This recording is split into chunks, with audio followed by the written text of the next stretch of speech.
করে ইসলামী সমাজ ব্যবস্থা কায়েম করেছেন নবী মুহাম্মদ রাসূলুল্লাহ সাল্লাল্লাহু আলাইহি ওয়াসাল্লাম।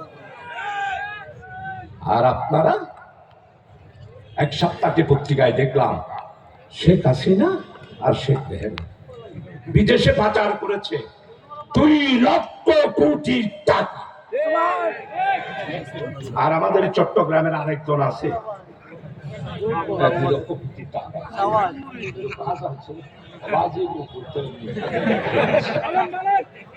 আর ঠেঙ্গুরি বিন্দু মারা তো 100 কিলো বড় নাই,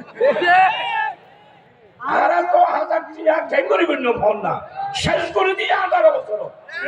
আর সিটঙ্গের একজন ব্যাংকত জমা আছিল বলে 3000 কোটি টিয়া, আর এই 3000 কোটি টিয়া শেয়ারের বদৌলতে 73,000 কোটি টাকা ব্যাংক থেকে লোন নিয়ে নিয়েছে।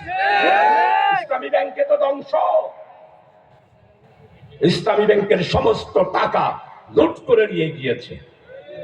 আরো হয় কি হতো, আর তো উমরা করিস করিস বহুজন লঞ্চ করার আজিবার হতা হোক আর বক্তব্য দীর্ঘ করব না। আমার নবী সৈয়দুল আম্বিয়া রাসূল আকরাম সাল্লাল্লাহু আলাইহি ওয়াসাল্লাম আমাদের আমিনাত বলেছেন, আমরা ক্ষমতায় গেলে আমরা মদিনার সনদ অনুসারে ইসলামী রাষ্ট্র কায়েম করব। আপনারা সবাই ঐক্যবদ্ধ থাকবেন।